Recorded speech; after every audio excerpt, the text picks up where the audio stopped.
और चलिए first India express Uttar Pradesh का रुख करते हैं और खबरों को विस्तार से देखते हैं। मुख्यमंत्री योगी का हंटर चला है। जी हां, 2 आईएएस समेत 11 अधिकारियों के खिलाफ यहां पर केस दर्ज किया जा चुका है। सस्पेंड चल रहे प्रयागराज के तत्कालीन एसएसपी अभिषेक दीक्षित के लिए भी मुसीबतें बढ़ गई हैं। विजिलेंस जांच में उनको विभागीय अनियमितता बरतने का यहां दोषी पाया गया है। विजिलेंस ने अपनी जांच रिपोर्ट शासन को सौंपी है। सूत्रों के अनुसार अभिषेक दीक्षित के खिलाफ यहां पर की गई थी विभागीय कार्रवाई की अनुशंसा और ये कार्रवाई की गई है। मुसीबत कहीं ना कहीं बढ़ गई है इनके लिए। तो मुख्यमंत्री योगी आदित्यनाथ का हंटर चला है। 2 आईएएस समेत 11 अधिकारियों के खिलाफ यहां पर केस दर्ज किए गए हैं। सस्पेंड चल रहे प्रयागराज के तत्कालीन एसएसपी अभिषेक दीक्षित के लिए भी मुसीबतें यहां पर बढ़ चुकी हैं। विजिलेंस जांच में उनको विभागीय अनियमितता बरतने का दोषी पाया गया। विजिलेंस ने अपनी जांच रिपोर्ट शासन को सौंप दी है, जिसमें उन्हें दोषी पाया गया है। सूत्रों के अनुसार अभिषेक दीक्षित के खिलाफ यहां पर विभागीय कार्रवाई की अनुशंसा की गई थी, उन्हें दोषी पाया गया है। विजिलेंस ने अपनी जांच रिपोर्ट शासन को सौंपी है। योगी आदित्यनाथ सरकार का बड़ा कदम, 16 अंकीय यूनिक आईडी से रुकेगी जमीन की धोखाधड़ी। योगी आदित्यनाथ सरकार ने जमीनों के मामले में जनता को बड़ी राहत दी है। सरकार की जमीन की धोखाधड़ी रोकने के साथ ही भू माफिया पर शिकंजा कसने की भी तैयारी है। राजस्व विभाग ने इसे लेकर कमर भी कस ली है। जमीनों को लेकर बढ़ते धोखाधड़ी के मामलों पर अब पूरी तरह से अंकुश लगेगा। राजस्व विभाग कृषि, आवासीय एवं व्यावसायिक भूमि को चिन्हित कर यूनिक आईडी नंबर यहां जारी कर रहा है। इससे कोई भी व्यक्ति घर बैठे एक क्लिक पर जमीन का पूरा ब्यौरा जान सकेगा। सभी राजस्व गांव में भूखंडों के लिए यूनिकोड का मूल्यांकन शुरू हो गया है, लेकिन कंप्यूटरीकृत प्रबंधन प्रणाली में विवादित भूखंडों को चिन्हित करने का काम राजस्व न्यायालय यहां पर कर रहा है। तो एक अहम शुरुआत कह सकते हैं जिस तरह से ये कोशिश की जा रही है उत्तर प्रदेश सरकार के द्वारा। योगी आदित्यनाथ सरकार का ये बड़ा कदम है और इस बड़े कदम के अंतर्गत 16 अंक की यूनिक आईडी से जमीन की धोखाधड़ी रोकने की कोशिश यहां पर की जा रही है। योगी आदित्यनाथ सरकार ने जमीनों के मामले में जनता को बड़ी राहत दे दी है। सरकार की जमीन की धोखाधड़ी रोकने के साथ ही भू माफिया पर शिकंजा कसने की ये पूरी तैयारी है। राजस्व विभाग ने इसे लेकर कमर भी कस ली है। जमीनों को लेकर बढ़ते धोखाधड़ी के मामलों पर अब अंकुश लगेगा, ये तय है। राजस्व विभाग कृषि, आवासीय व व्यावसायिक भूमि को चिन्हित कर यूनिक आईडी नंबर जारी कर रहा है और इससे कोई भी व्यक्ति घर बैठे एक क्लिक पर जमीन का पूरा ब्यौरा जान सकेगा। और सभी राजस्व गांव में भूखंडों के लिए यूनिकोड का मूल्यांकन भी शुरू हो गया है।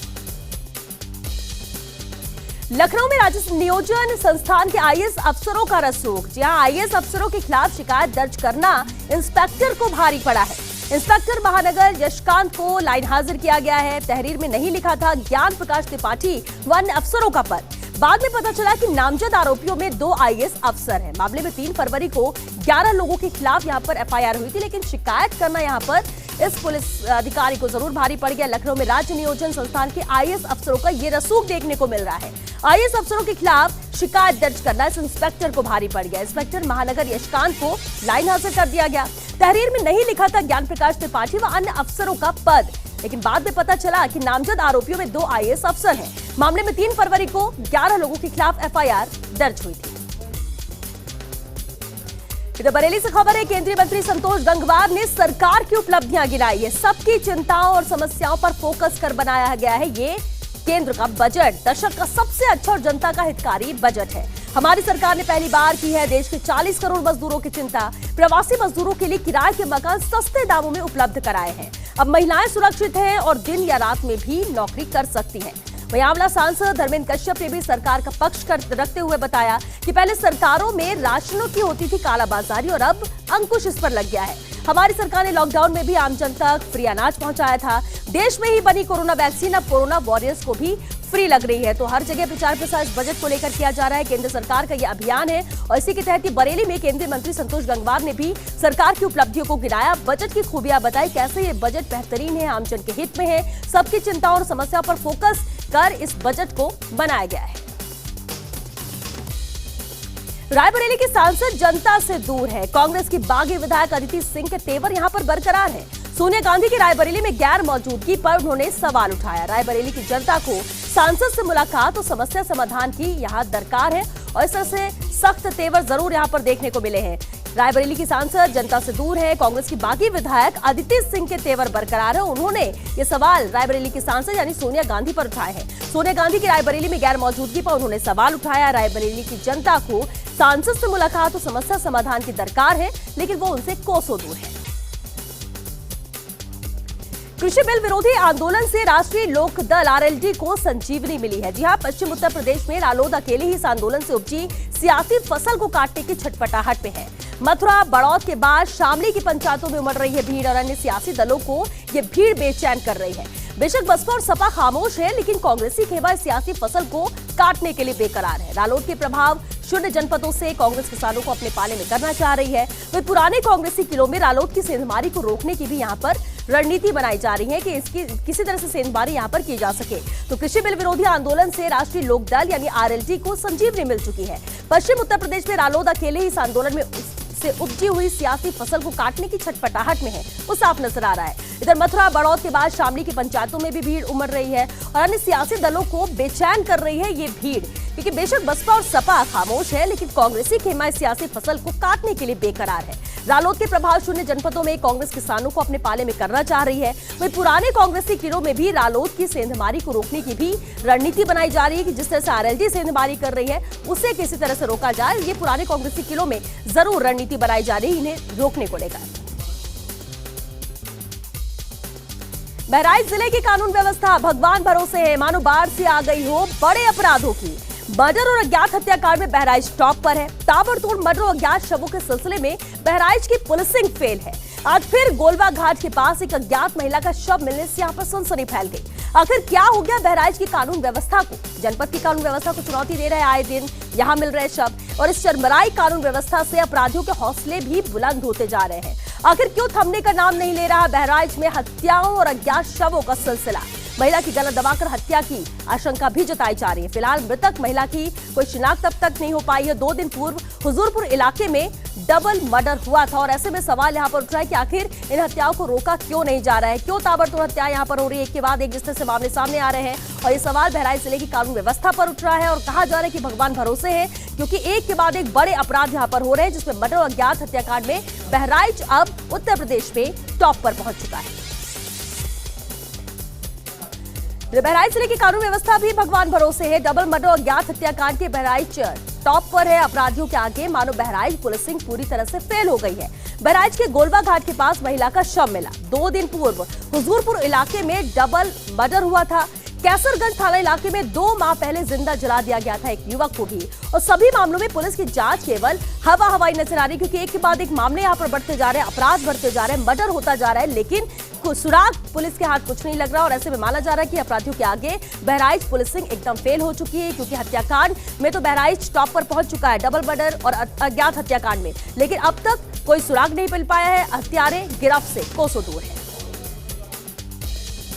कानपुर में पार्षदों का ड्रामा, नगर विकास मंत्री के कार्यक्रम में ड्रामा देखने को मिला। कुर्सियां न मिलने पर जमीन पर बैठे पार्षद।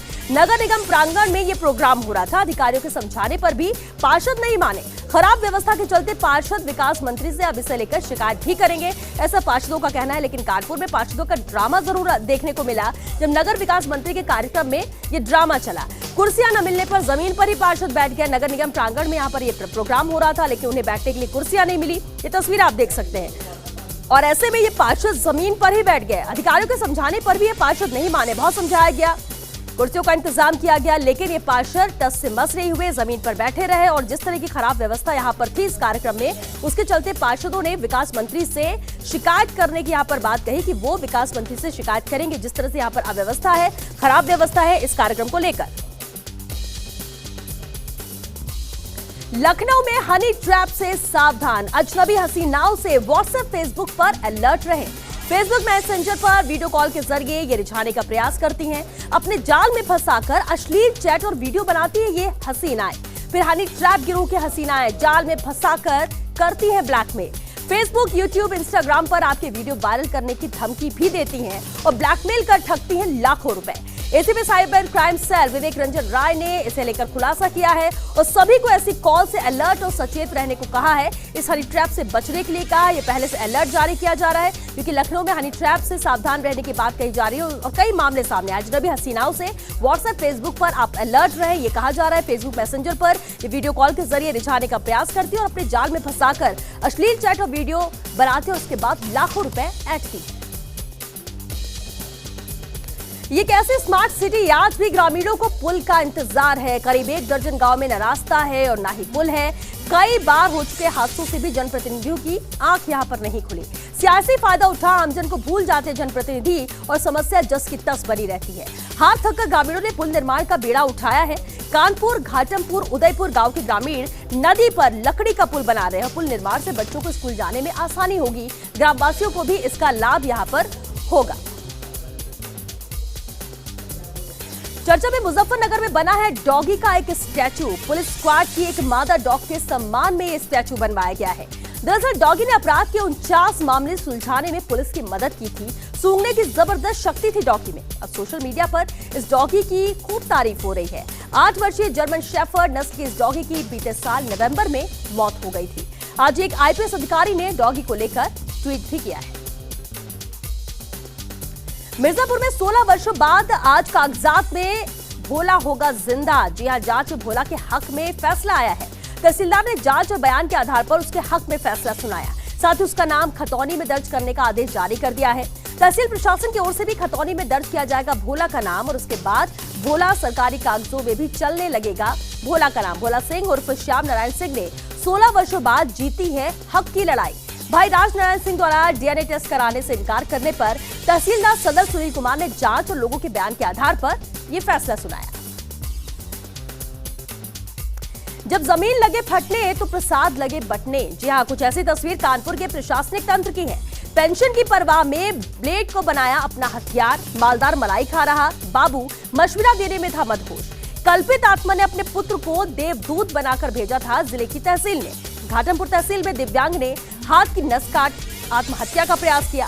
घटना के तुरंत बाद मरहम लगाने में लगे प्रशासनिक अधिकारी। तो ये पारिवारिक पेंशन के लिए 2 माह से भटक रहे दिव्यांग ने ये कदम उठाया है।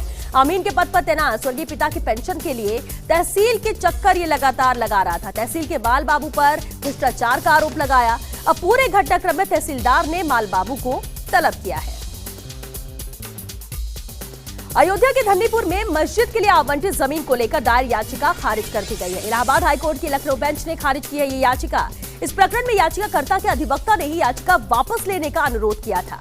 जस्टिस देवेंद्र कुमार उपाध्याय और जस्टिस मनीष कुमार की खंडपीठ ने यह आदेश दिए। सुनवाई के दौरान सरकार की ओर से अपर महाधिवक्ता रमेश कुमार सिंह ने याचिका का विरोध किया और कहा कि धन्नीपुर में मस्जिद के लिए आवंटित जमीन की गाटा संख्या याचिका में लिखी संख्या से अलग है, लिहाजा याचिका गलत तथ्यों पर आधारित और ये खारिज किए जाने योग्य है। याचिकाकर्ता के अधिवक्ता ने गलती स्वीकार करते हुए याचिका वापस लेने का अनुरोध किया। इधर यूपी में फर्जी तरीके से नौकरी हथियाने का मामला सामने आया है। एसजीपीजीआई में एससी के फर्जी प्रमाण पत्र पर सिस्टर ग्रेड 2 में नौकरी पाने का यह मामला है। डीएम ने निरस्त किया है जाति प्रमाण पत्र। डीएम के प्रमाण पत्र निरस्त करने के बाद एसजीपीजीआई ने भी जांच कमेटी बनाई है। मऊ जिले के मधुबन तहसील की निशा ने एससी जाति के प्रमाण पत्र पर नौकरी हासिल की। वर्ष 2019 में हुई जांच में पता चला कि निशा का परिवार अपना चुका है ईसाई धर्म और ऐसे में गलत तरीके से अनुसूचित जाति प्रमाण पत्र बनवाया गया। मामला सामने आने के बाद चिकित्सा संस्थाओं की भर्ती की जांच की मांग की।